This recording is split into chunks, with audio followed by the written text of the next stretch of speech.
안녕하세요. 저는 40대에 접어든 여자로 저에게 일어난 아주 기가 막히고 코가 막히는 일을 썰로나마 풀어보려고 이렇게 사연을 보내봅니다. 정말 몇 년 동안 지지부진하게 끌고 가던 일을 몇 개월 전 해치우고 시끄러운 속을 달래고 나니 썰을 풀 용기가 생겨나네요. 조금 답답하실 수도 있지만 저 나름대로 사이다스럽게 대처한 것 같아서 자랑삼아 이야기를 풀어보려 합니다. 재미나게 들어주시고 추천도 눌러주시면 감사하겠습니다. 저는 남편과 연애할 때부터 남편의 호르몬이 때문에 아주 고민이 많았습니다. 보통 고부간의 갈등은 남편의 중재가 참 중요하다고 하잖아요. 근데 저희는 연애할 시절부터 삐걱거림이 참 많았어요. 시모는 남편이 어린 시절 시부가 갑작스럽게 세상을 떠나시고 안 해본 일이 없다고 할 정도로 굳은 일 다 해가시며 남편을 키워내셨거든요.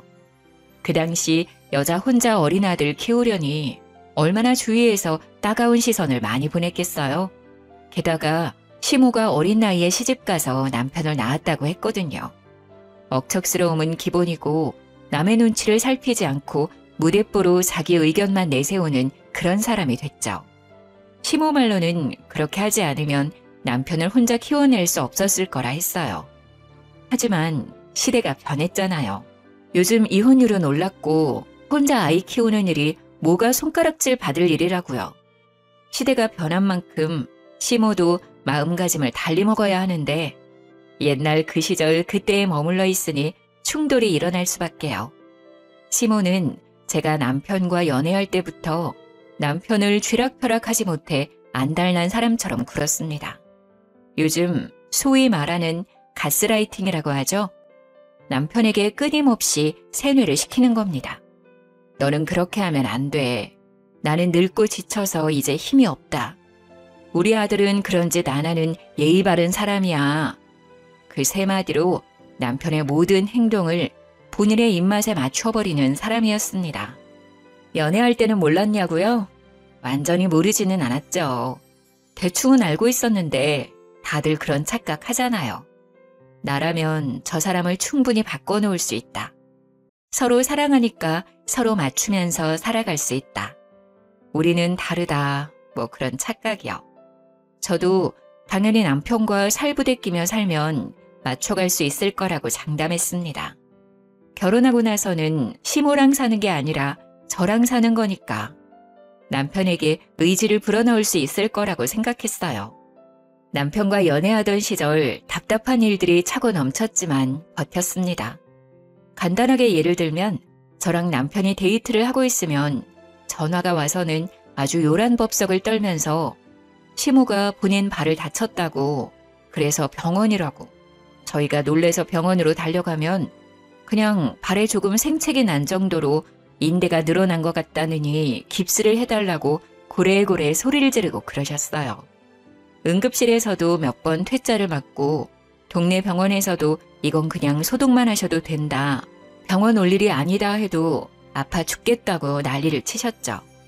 주말에 데이트를 하려고 약속을 잡고 있으면 슬그머니 남편에게 나도 같이 가고 싶다. 밖에 나가고 싶다. 나도 맛있는 거 먹을 줄 아는데 이러면서 남편한테 자꾸 같이 가면 안 되냐고.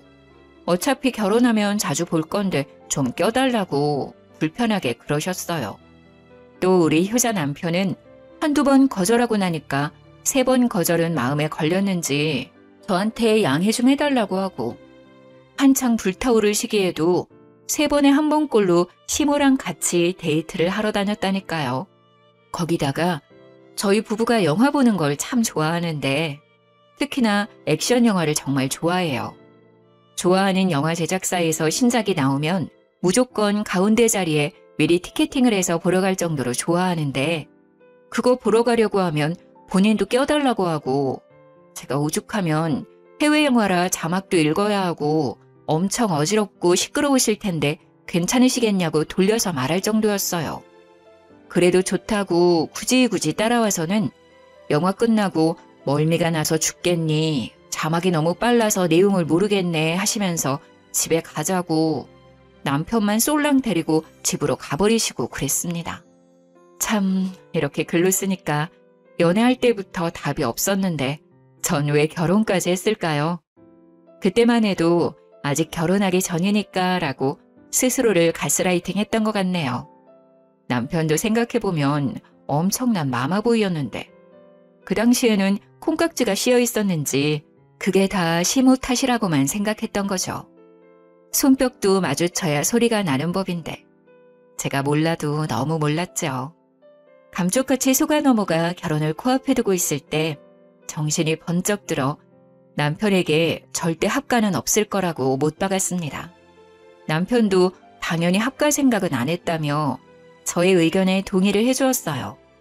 그런데 시모의 입장은 조금 애매했습니다. 합가를 하지 않을 거면 시댁 근처에 살았으면 좋겠다고 이야기를 했고 신혼집 위치를 시댁 근처로 잡으라고 종용했어요. 칼같이 거절했으면 좋았을 텐데 애매한 것이 시댁이 딱 남편과 제 직장 가운데쯤에 위치하고 있었거든요. 교통편도 좋은 편이었고요. 어차피 합가는 없을 거라고 못 박아뒀으니 한 수 접어서 시댁 근처에 신혼집을 얻는 것도 나쁘지 않겠다 싶어서 그렇게 하겠다고 했습니다.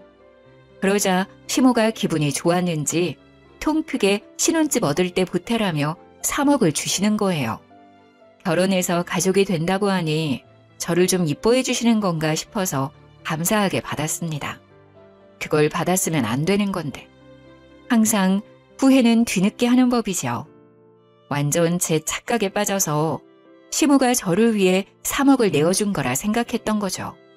양가의 축복 아래 꿈에 그리던 결혼식을 하고 신혼여행을 다녀오고 그때까지만 해도 행복에 겨워 잠을 못 이룰 정도였습니다.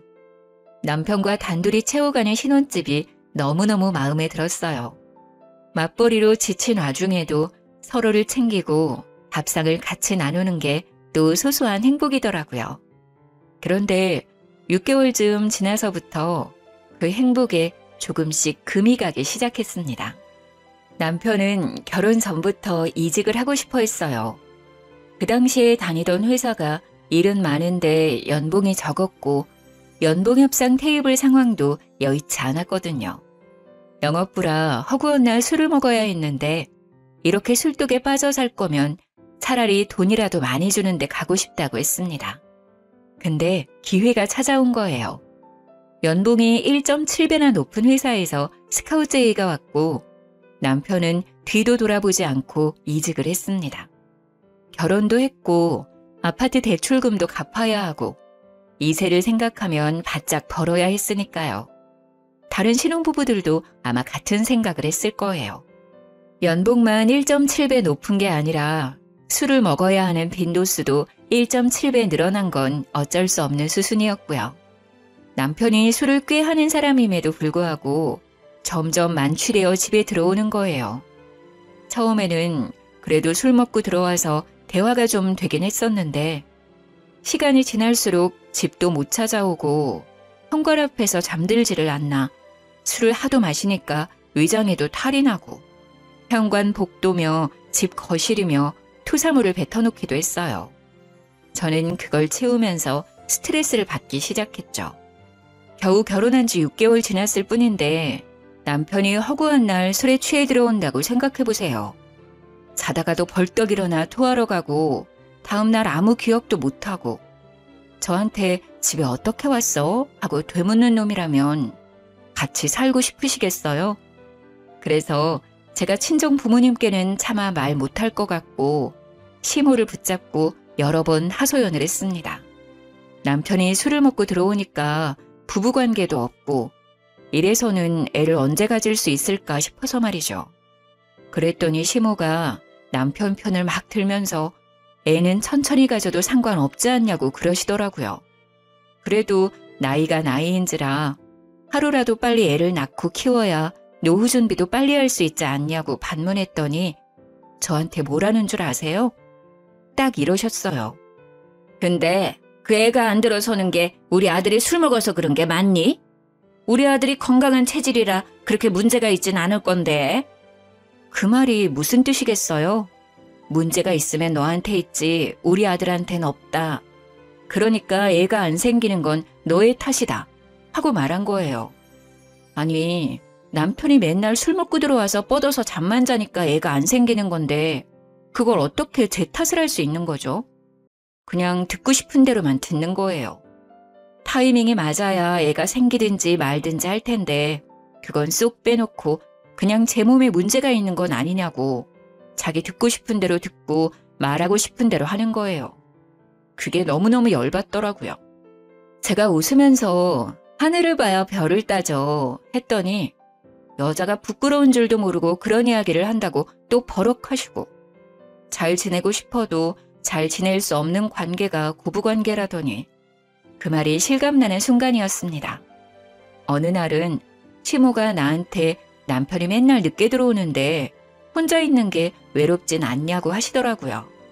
저도 퇴근하고 나면 저녁 7시는 되고 남편이 뭐 언제 들어올지는 몰라도 11시에서 새벽 1시 사이에는 들어오니까 그때까지 집 정리도 좀 하고 TV도 보고 취미생활하느라 사실 그 시간이 지루하거나 하진 않았거든요.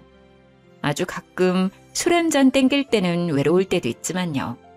그래서 제가 그냥 글쎄요 하고 말았더니 저한테 냉큼 내가 여기 들어와서 같이 살까? 이러시는 거예요. 제가 너무 놀라서 거침없이 시모에게 말을 하고 말았습니다. 어머님, 그게 무슨 소리세요? 집이 코앞인데 합칠 이유가 없죠. 그랬더니 시모가 입을 삐죽이면서 저한테 묻더라고요. 넌 나랑 같이 사는 게 싫으니? 보통 며느리들 같으면 면전에 대놓고 싫은데요? 이런 말 못하겠지만 저는 입 빨린 말을 잘 못하는 성격이라 바로 말했어요. 제가 생각해도 무슨 용기로 그런 말을 했는지 모르겠네요. 싫어요, 어머님.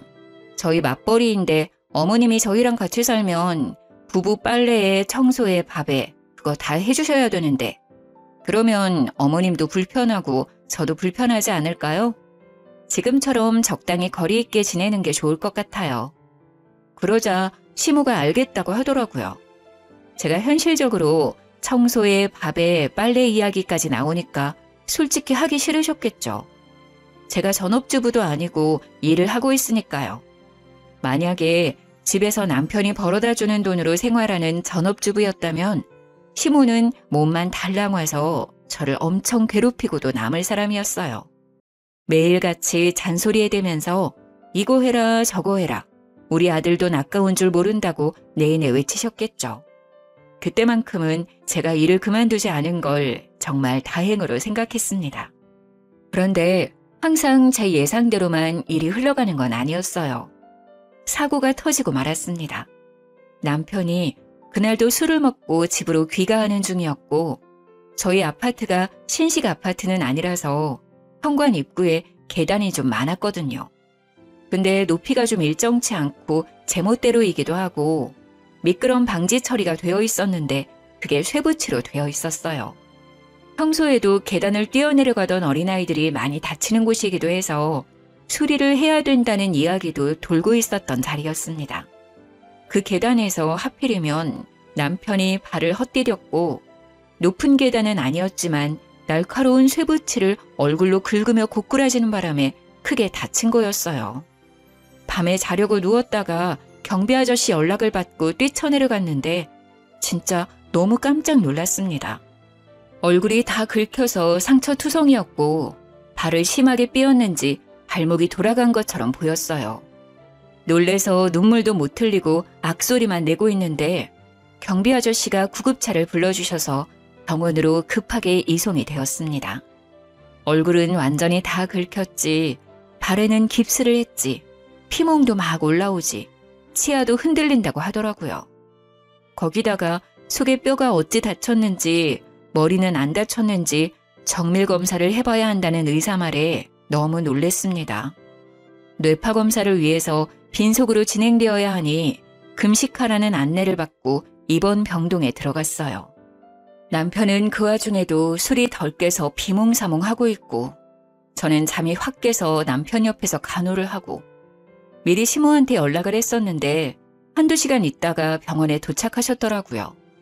그러면서 우리 아들 술 먹고 속이 얼마나 아프겠냐면서 글쎄 흰죽을 쏘아다가 오신 거예요. 보온병을 열어서 흰죽을 꺼내 남편 입에 들이미는데 의사가 금식을 해야 된다고 했잖아요. 너무 놀래서 시모 손을 탁 쳐냈더니 도끼 눈을 뜨면서 저를 째려보시더라고요.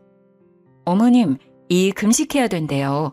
검사가 밀려 있어서 잠시 병실에 온 거예요. 요즘은 밥 다 먹고도 검사 가능하다더라. 우리 아들 속이 얼마나 허하겠니? 그러면서 제 말은 모조리 무시하고 숟가락으로 떠서 입에 들이미는데 의사가 금식하라고 했는데 도대체 왜 말은 안 듣는 건지. 만약 한 입이라도 먹었다가 검사 늦춰지면 그건 또 누구 보고 감당하라고 저렇게 대책 없이 구는지 모르겠더라고요. 그래서 별 수 있나요? 간호사 호출 버튼 계속 눌렀죠.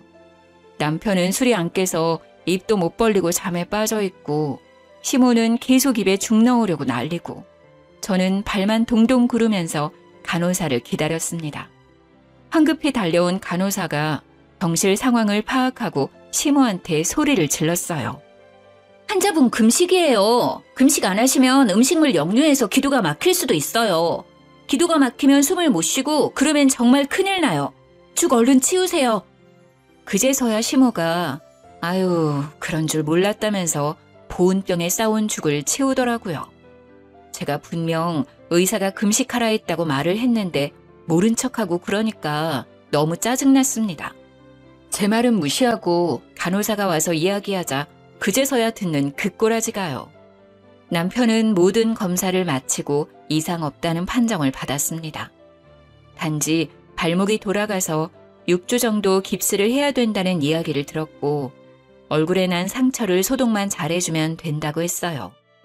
치아가 조금 걱정이긴 했는데 넘어지면서 잇몸을 다친 것 같다고 치아 자체는 괜찮으니 냅두면 아물 거라고 하더군요. 그 이야기를 들으니까 그제서야 안심이 되고 저는 출근을 해야 되니까 집으로 갔는데 시모는 꿋꿋하게 남편 수발을 들겠다고 하더라고요. 저한테는 어찌 보면 차라리 잘된 일이라 시모한테 남편을 좀 돌봐달라고 부탁드렸어요.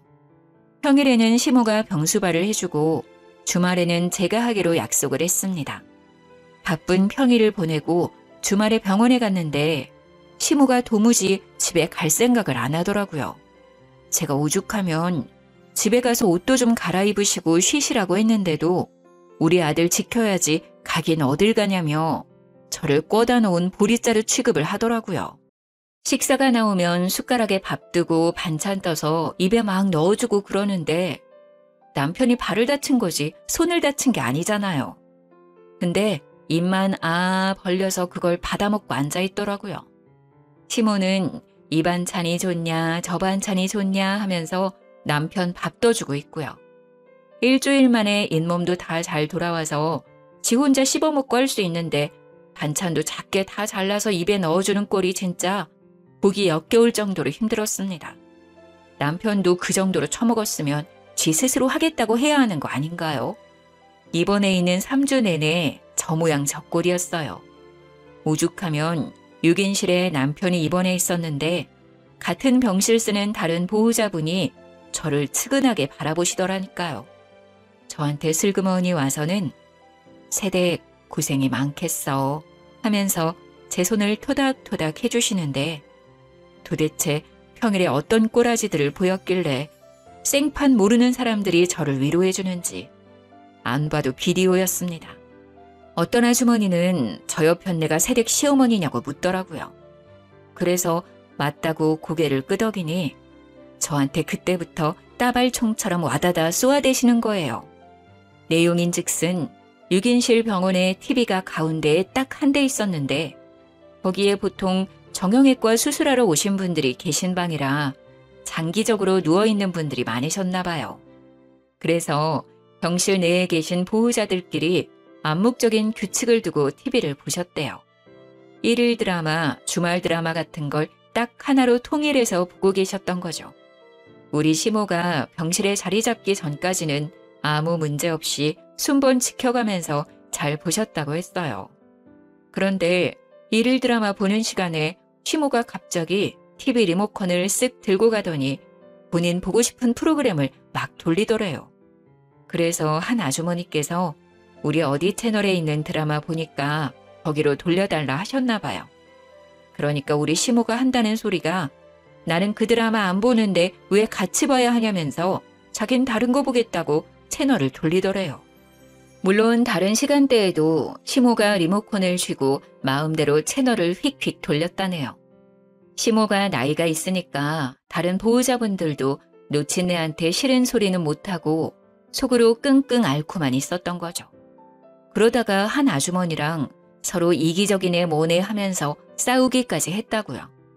서로 눈도 안 마주치고 지낸다면서 시모가 자리 차지한 이후에 병실 분위기가 살얼음판이라고 저보고 안하 모인 시모랑 어떻게 사냐면서 고생 많다고 절 측은하게 보는데 정말 쥐구멍에 숨고 싶었습니다.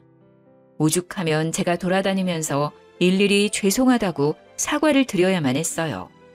그렇게 한 달이 지나자 발목이 많이 붙었으니까 이제는 통원 치료를 받으면 될 것 같다며 의사 선생님이 퇴원을 하라고 얘기하셨어요.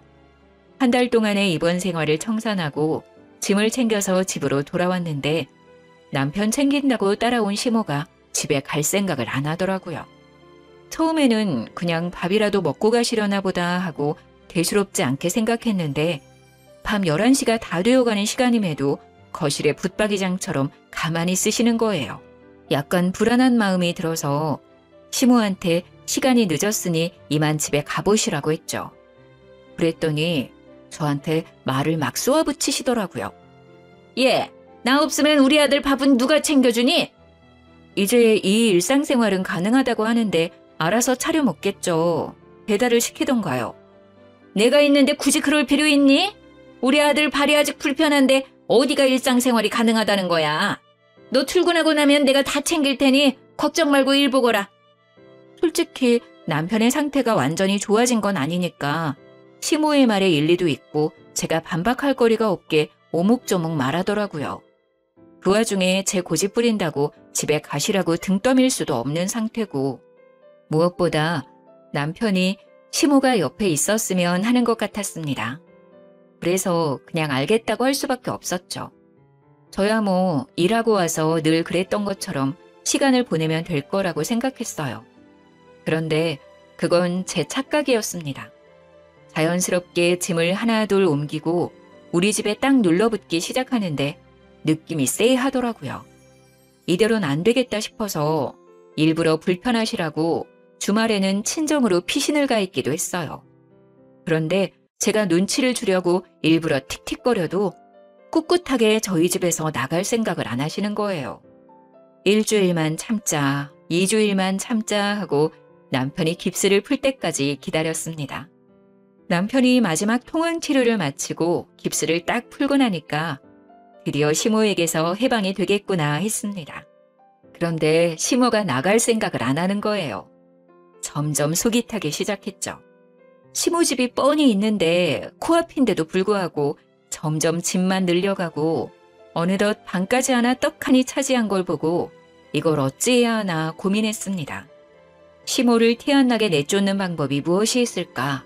인터넷에 고민을 올려보기도 하고 맘카페에도 글을 올려보고 했지만 딱히 좋은 수가 없었어요. 다들 그냥 이혼하세요 하고 말더라고요. 남일이라 쉽게 말하지 이런 걸로 이혼하는 게 쉽냐고요. 그러다가 이 사연 채널을 알게 되었습니다. 열심히 보다 보니 사이다 대처법들이 많더라고요. 그래서 실행에 옮기기로 했죠. 퇴근하고 와서 일부러 빨래를 던져놓고 시모한테 어머님 이것 좀 빨아주세요. 흰 셔츠라 손 세탁해야 하는 거 아시죠? 하기도 하고요. 어머님 밥은 언제 준비되나요? 어머님 쓰레기 쌓아두면 냄새나니까 바로바로 좀 버려주세요. 분리수거도 해주시고요. 어머님 화장실 청소는 언제 하신 거예요? 곰팡이 생길 것 같아요. 줄눈도 새로 발라야 할까요? 이러면서 일부러 시모한테 일을 막 시켰어요. 남편이 토끼 눈을 뜨고 저를 바라보았지만 못 본 척 무시하고 제가 하고 싶은 말을 와다다 쏟아냈죠. 시모도 제가 이런 식으로 나올 거라고 생각을 못했는지 놀라고 당황해하면서 저한테 그걸 왜 자기가 해야 되냐고 되묻더라고요. 왜 하긴요 어머님. 저희 둘 다 맞벌이인데 이제 다시 출근하면 집안 살림을 어머님이 봐주셔야 하는 거 아니에요? 이런 거 해주시려고 집에 오신 거 아닌가요? 저는 그런 줄 알았는데. 그럼 지금부터라도 해주세요.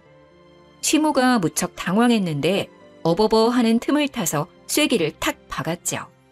내일은 욕실 청소랑 베란다 정리도 좀 해주세요. 저희가 짐이 많아서 그런지 어머님 도움이 필요할 것 같아요.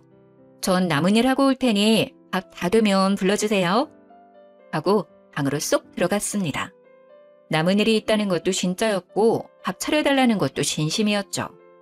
홀가분한 마음으로 신나게 재택근무를 하고 밥 다 됐다는 시모의 퉁명스러운 말에 나가서 밥을 신나게 먹었습니다. 남이 차려준 밥 먹으니까 진짜 꿀맛이더라고요. 밥을 다 먹고 난 다음 설거지통에 식기를 가져다 놓고 저는 남은 일 하러 가볼게요 하고 방에 또 들어갔어요. 그러니까 시모가 기가 막혀 하면서 저의 뒤통수에 대고 헛기침을 하시는데 일부러 모른 척 했습니다. 결국 남편이 따라 들어와서 저한테 한 소리 하려고 하더라고요. 제가 먼저 선수 쳤죠.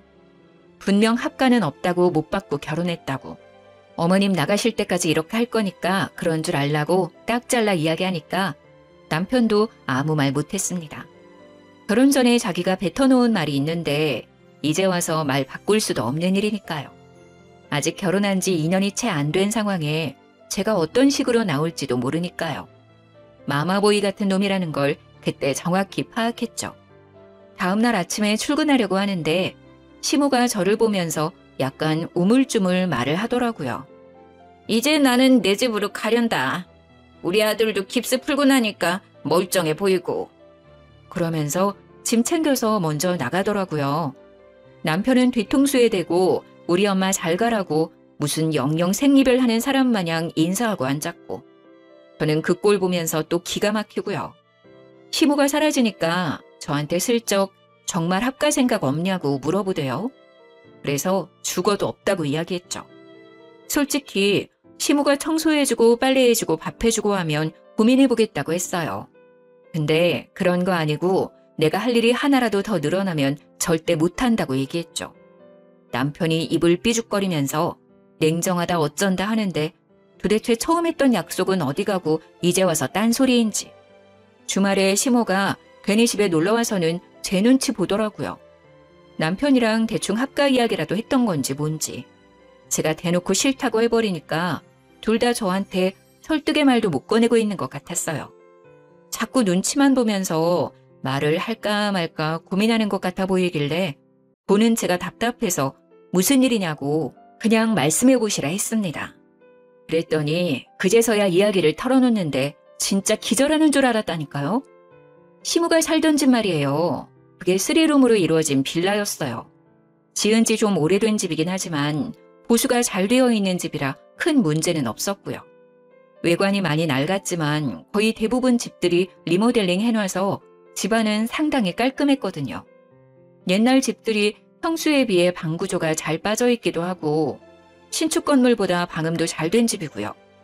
그 빌라가 매매가로 5억 정도 하는 집이었는데 전세가는 2억대였어요. 왜? 시모가 저희 신혼집 구할 때 보태라고 3억을 주셨다고 했었잖아요. 대충 감이 오시나요, 여러분? 네, 맞습니다. 시모의 집을 팔고 집주인한테 사정사정해서 전세로 들어와 살고 계셨던 거였어요. 집주인도 당장 이사 올 사정이 안 돼서 2년간 시모한테 전세를 두고 있었던 거죠. 5억대의 빌라를 팔아서 2억대 전세로 입주하고 3억을 저희한테 보태주고 그 전세 계약이 끝나면 은근슬쩍 합가를 하려고 남편이랑 짝짝꿍을 다 맞춰놨던 상황이었는데 제가 딱 잘라 싫다고 한 상황인 거죠. 저는 그 이야기를 듣자마자 기가 차서 시모한테 되물었습니다. 그래서 지금 전세 계약이 끝난다고요? 글쎄, 집주인이 들어와 살겠다고 나가라고 했다네. 우리 엄마가 우리 신혼집 살 때 돈 보태주셨잖아. 따지고 보면 이 집이 제일 많은 지분을 가지고 계실걸? 내가 너네 번듯하게 살았으면 해서 3억이나 보태주지 않았니? 내가 여기 지분이 있어도 한참 있는 거지. 내가 안방 써도 될 만큼은 가지고 있지 않겠어? 아주 뻔뻔하게 두 모자가 저한테 대놓고 합가 요구를 하는데 들어주기 싫더라고요. 그래서 시모한테 웃는 얼굴로 이야기를 했어요. 그러면 어머님이 안방 쓰시면 되겠네요. 제가 나갈게요. 하면서 바로 방에 들어가 제일 큰 캐리어를 꺼내서 짐을 싸기 시작했습니다. 놀란 남편이 따라 들어와서 제가 짐 싸는 걸 보고 뭐 하는 짓이냐며 소리를 막 질렀어요. 시모도 저한테 되바라진 기집애라며 혀를 끌끌 차더라고요. 저라고 가만히 당하고 있을 순 없으니까 이를 악물고 대들었습니다. 지금 누가 누구 보고 되바라졌다고 욕을 하는 거냐고요. 분명히 처음 결혼할 때부터 합가는 절대 없다고 이야기하고 한 거 아니냐며 남편에게 삿대질을 하고 따졌습니다. 남편은 저한테 스리슬쩍 일이 이렇게 될 줄 몰랐다고 하는데 모를 리가 있나요? 전세계약 끝날 시점에 은근 눌러붙으려고 작정한 것도 그렇고 다 계획적으로만 보였습니다. 제가 하나하나 따지니까 시모의 불같은 성격이 타오른 건지 갑자기 저한테 달려들어서 제 머리채를 확 휘어잡는 거예요. 저는 속수무책으로 머리채를 잡혀 시모에게 휘둘리고 말았습니다. 남편이라는 작자는 제가 머리채 잡혀 악소리를 내고 있는데도 말릴 생각은 안 하더라고요. 이거 놓고 말하시라고요.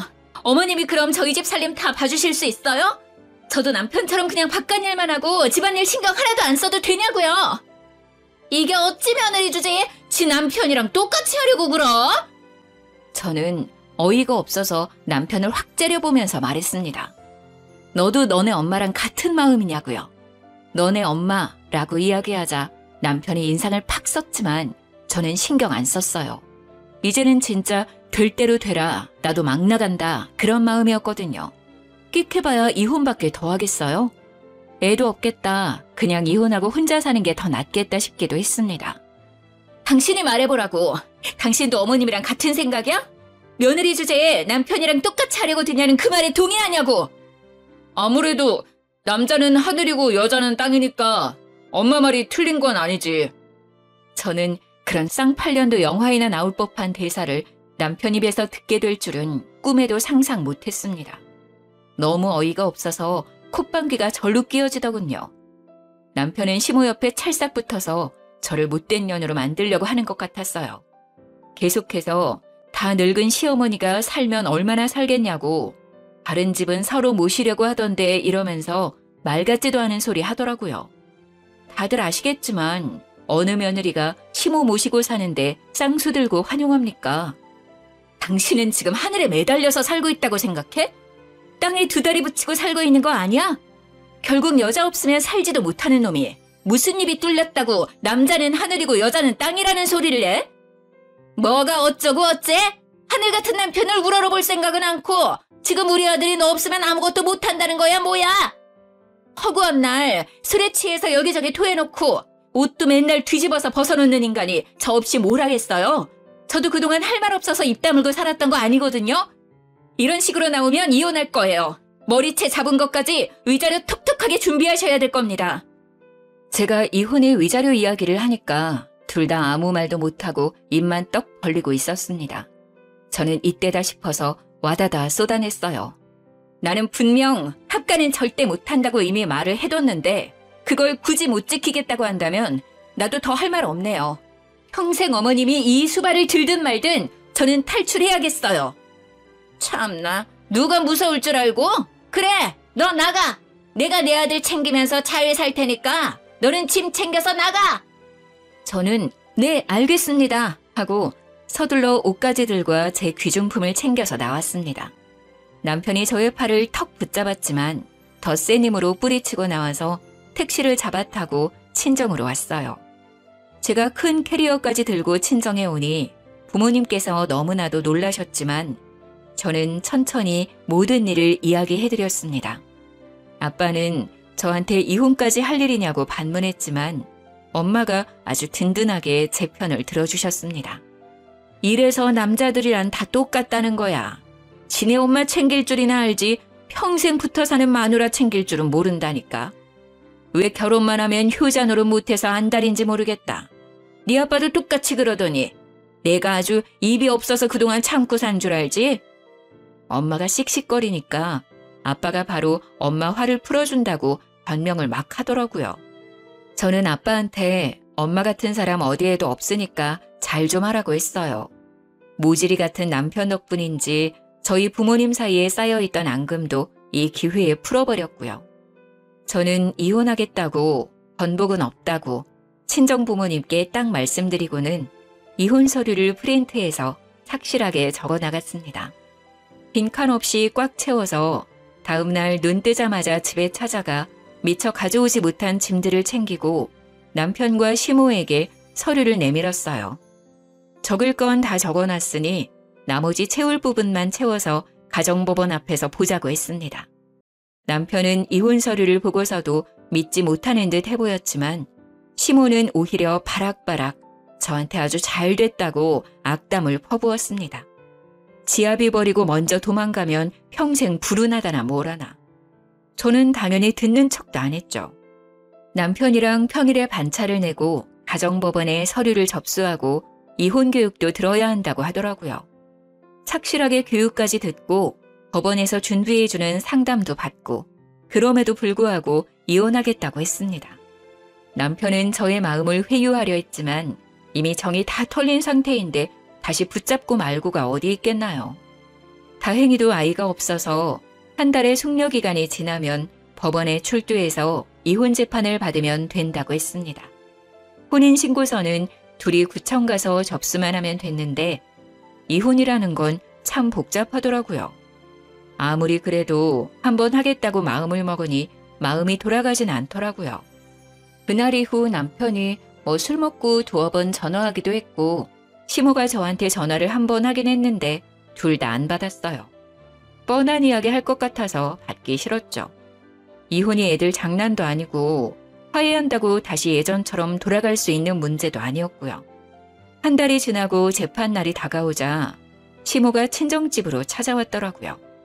엄마한테 이런 일로 이혼하는 게 영 말이 안 되는 것 같다 하면서 자식 교육을 어떻게 시킨 거냐고, 합가하는 게 뭐가 문제라고 이게 이혼까지 할 일이냐고 따졌다는데 엄마가 시모한테 소금을 뿌렸대요.